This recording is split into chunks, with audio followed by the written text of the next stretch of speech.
everything's clean. Uh-oh, here we go.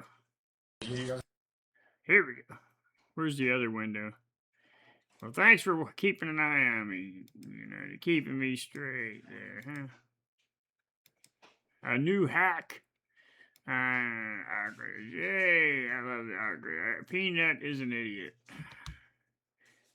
But he's rich on Twitch. Oh, what the hell was... Oh. What the hell was that? Did you just drop kick me?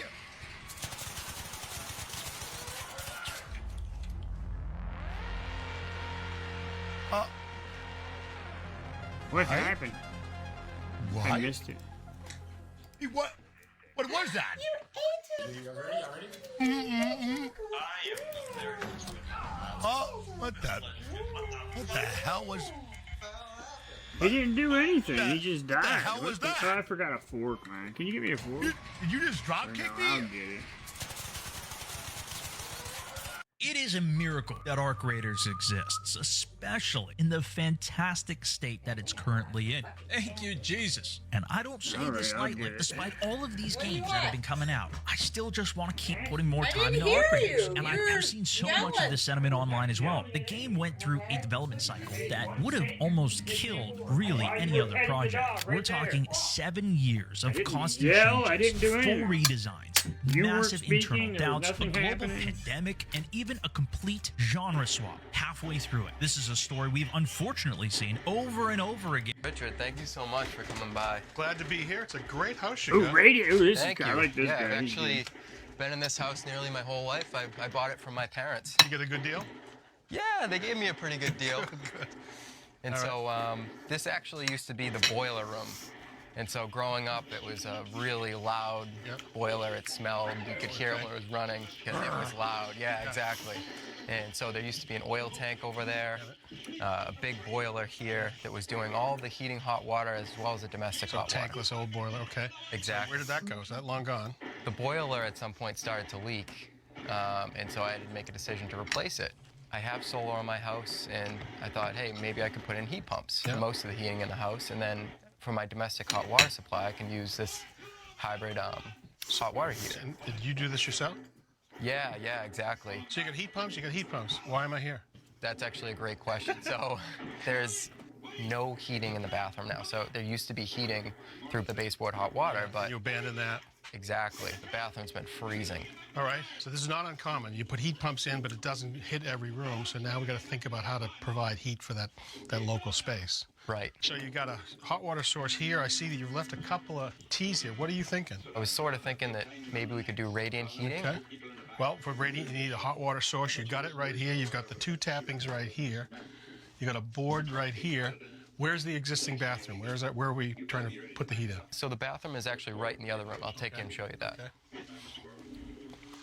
So this is the laundry room here. Just it all out beautifully. Thank you. Yeah, it's Stay long enough, you get the projects done. been a long time, a lot of work, but... And a man cave here? Yeah, so, well, it used to be the man cave, but, Kids' playroom? kids have taken over Changed their everything. life. Yeah. All right, so a bathroom is right above us here? Yeah, exactly. Okay, so when you think about adding radiant and a retrofit, you got to think about having open access to the joist bays because we'll need to put plates and tubing up under the underside. And this really looks like a perfect candidate. But it is a lot of work, and I know you're not afraid of work. No. Right? Let me run to the supply house and then come back with what we need to get rolling. Perfect. All right, so these are the transfer plates that we're going to use. They're designed 4-inch wide, aluminum, about 4 feet long. And you can see there's 2 different size tubing can be accepted. So we're going to use the smaller size tubing like this, and those will attach to the underside of that subfloor, okay?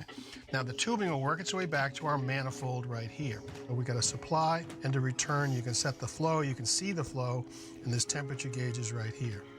The question is now how do we supply it? This water heater is filled with the hot water that you're going to use, you and your family are going to use to shower and everything else. But what we don't want to do is we don't want to contaminate that water. So in a potable water system, if you have uncirculated sections of potable water, it can be a breeding ground for Legionella bacteria because that water in the radiant will sit all summer long uncirculated. So what I want to think about is to introduce a heat exchanger between the water heater and the radiant system. Now inside this block is this heat exchanger right here. If you look down here, there's a series of stainless steel plates. What happens inside is that in one layer, the pump will be from the water heater and the liquid will go this way from the water heater. On the next layer up, the water will go the opposing way with a different pump. So now what happens on each layer, it's going in different directions, and you are now transferring energy from the water heater into the water for the radiant, but they don't mix, right? Okay. So you completely protect the potable water supply over here while having a protected system over here, okay? Yep. So what's also in here are these two pumps, right? One pump is going to send water through the radiant all the time, you know, when you have a demand, but this one will come on as needed to just put the right amount of energy into the radiant. So now, with this control, you can send just the right water temperature out to the heating system. So if it's 68 degrees outside or colder, the water temperature floor goes out there. As it gets colder, the floors get warmer, and you stay 68 all the time. Okay? That's amazing. All right? It's just like having a boiler, except there's no flame in it. We're using the energy from the water heater here. That means that we now have a closed system. And when you have a closed system, just like your old boiler, we have to think about expansion. Anytime you heat water, it needs to expand. Yep. So we'll need to make sure we add an expansion tank right here. Sure. We also have to have a fill valve that'll put the right water pressure to go into the heating system. And finally, and probably most importantly, there's a relief valve right here. So if any of these didn't work, it would relieve to safety. Okay. That is your parts and pieces. All right, ready to get started? Yeah, let's do it. To get started, we'll mount the manifold and the pumps to the wall, so we'll know how long to cut the tubing for the rest of the floor. All right, that should be good. While we're here, we can also connect the pipes between the manifold and the pump block using a solderless press connection. So with this tool, completely close it onto an O-ring. It's a fabulous connection.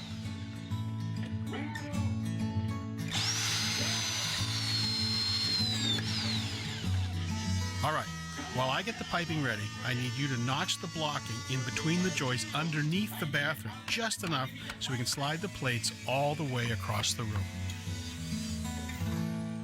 Huh. The metal plates increase the surface area being heated from the piping, which will increase the output to the floor above. We'll add 2 rows of plates per joist pack, really? which will loop up and down. Okay, bye. Love you.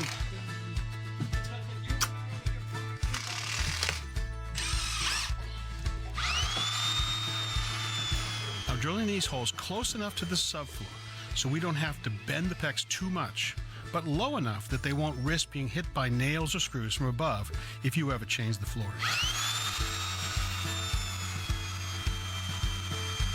We got all the plates up, we got our holes drilled. Now it's time to feed this. You're gonna be in charge of the coil, all right? Okay. You have one job, just to feed enough to me, and I'm gonna weave it in between the joists. Now, we start weaving the pecs into the joist space. We'll start with the section farthest away from the manifold and work our way back. I've pulled these loops between each joist to try and keep the piping organized as we weave through each Okay, bay. like Tom Sawyer, having you do all the work. All right, now you can put your insulation That's back cool, in the man. drop ceiling. If you didn't already have insulation, I'd highly recommend adding some. If we're going to work this hard to make heat underneath the bathroom floor, we want to make sure it's going in the right direction. Now we can make the connections back at the manifold. Finally, we can connect the whole system back to your hot water heater. Now you want to go out. All right, James, we refilled it, and there was no leaks, even on your stuff. Not too bad. Let me plug this in. Okay. So that should come on in a second. So just to review what we've done, we've got heated water from the water heater coming here and coming into this side of that heat exchanger. We've added one important quiet thing here, which is a check valve. We want to make sure the liquid only goes this direction, doesn't go the wrong way through the water heater. okay? It comes through that heat exchanger with a pump and then comes back a little cooler back to the bottom of the water heater to be reheated, okay? That's the primary side. Okay. Now on the secondary side, it's the stuff we've talked about. A relief valve, an air eliminator, a fill valve, and an expansion tank, and those are the important safety devices in there. Okay. And we got a manifold here with shutoff valves, temperature gauges, and with 2 loops, but we're only using one, so I put a keep my little kitchen clean, jumper you know. piece of I don't tubing have just to be no safe. dirty-ass The nice kitchen. thing is, you only have 1 loop that you're using. Your kitchen could be a little cold. You could actually, now that you're a pro at this, you could actually use a little extra tubing because you got some left over and run it in there too. It's not a bad idea. All right. So I think that's it. I wish you a very warm winter, this one and forever. Okay, oh fuck, let's see why you perverts tagged me in this today. You're all sick, by the way. I'm just kidding. I'm right there with you. Okay. Oh, bro. Making a fucking coconut squirt. Okay. Oh. Alright, dude. And, alright, you didn't need to do that. It's all over your counter and probably the floor, too. Okay? I hope you washed your hands. Yeah, we need some color, because right now everything's like, it's like variations of jizz, you know what I mean? Textures of nut is what it is. Okay, good, some fucking mango. That's a nice looking mango. Uh-huh. Slicing it.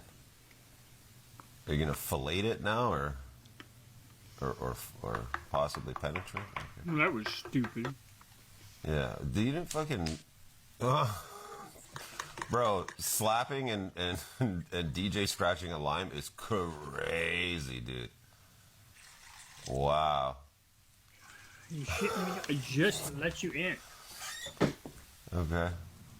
Make up your mind. And now Why we did you play. stay out? And now we play. Oh fuck! I thought he like made that There you go. mango thing just to chop it up earlier, which would have been a waste of time. But Ay, ay, ay, it looks dog. good. Maybe get up 4 That's fucking cum. times. That's actual cum. This is a 10 out of 10, I guess. I don't fucking know. I'd try it. Okay. Oh fuck! Let's see why you perverts tagged me in this today. You're all sick, by the way. PAF websites, you should know part 375. Did you know if you go to this website, it'll load up this retro style Windows operating. What website? It'll load up this retro What style website? Windows operating system that has tons. You should know part 375. Did you know if you go to this website, Huh.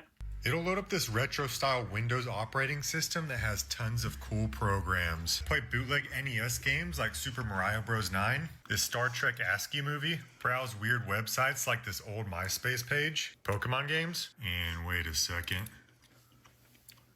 PAF websites, you should know part 370.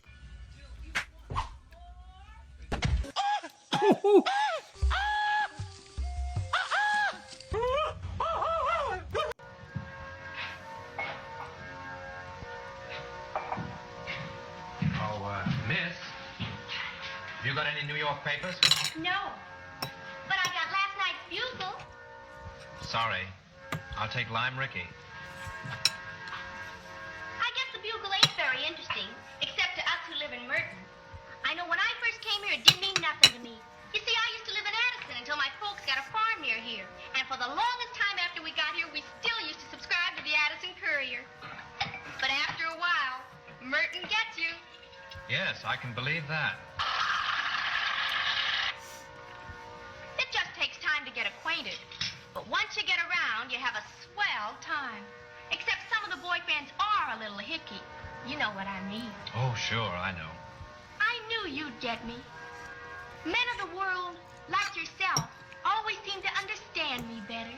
Oh, thank you. I don't suppose that picture show is open today, is it? Not on Sunday. But we could go to the park this afternoon and row around the lake a bit. Oh, no, I don't like rowing. You drive a car? Why, yes, why? Well, if you hired one from the garage, you could pick me up about 2. That's when I get off. And we could go driving. Oh, I'd like to. Would you? But I have some very important letters I ought to write, and well, I think I'd better write them. Bye.